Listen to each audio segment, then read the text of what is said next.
उत्तर प्रदेश के एक पीरगढ़ गांव में अब्दुल व उसके कुछ दोस्त रहते थे। एक दिन ऐसे ही उन सभी के बीच भूत की बात छिड़ गई। इस दौरान अब्दुल ने बिना डरे कह दिया कि भूत जैसा कुछ नहीं होता। तभी सभी दोस्तों ने उससे कहा कि ऐसा है तो क्या तुम इस बात को साबित कर सकते हो कि तुम्हें भूत से डर नहीं लगता। उसने कह दिया, हाँ बिल्कुल। गांव में इस दौरान ऐसी बातें चल रही थीं कि पास के ही शमशान घाट में लोगों को भूत नजर आता है। तभी एक दोस्त ने कहा कि ठीक है, तो तुम रात को शमशान घाट जाओ और वहां जाकर कील गाड़ कर आ जाना। फिर सुबह सब मिलकर उस कील को देख कर आएंगे। इतना तय होने के बाद अब्दुल शमशान घाट के लिए निकल गया। रात काफ़ी काली थी क्योंकि वो दिन अमावस्या का था। रास्ते में चलते हुए अब्दुल के दिमाग में भूत की बातें घूमने लगी। उसे डर भी लग रहा था, लेकिन दोस्तों के सामने हंसी होगी ऐसा सोचकर वो आगे बढ़ता रहा और शमशान घाट पहुंच गया।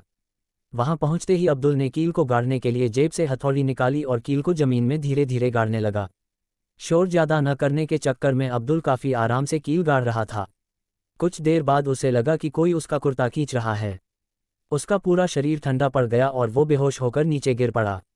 तभी अब्दुल का पीछा करते हुए शमशान पहुंचे उसके दोस्तों ने उसे उठाया और गांव लेकर आ गए। काफ़ी देर तक जब अब्दुल को होश नहीं आया तो उस पर पानी के छींटे मारे। उतने में ही अब्दुल को होश आ गया और उसने बताया कि वो कील शमशान में गाड़ चुका था, लेकिन तभी कोई उसका कुर्ता खींचने लगा जिससे वो डर गया। दोस्तों ने अब्दुल को बताया कि कोई उसका कुर्ता नहीं खींच रहा था। अब्दुल ने पूछा, तो क्या हुआ था? तब उसके दोस्तों ने बताया कि जिस कील को जमीन में वो गाड़ रहा था उसी के नीचे कुर्ता भी दब गया था। इसी वजह से उसे लगा कि कोई उसका कुर्ता खींच रहा है।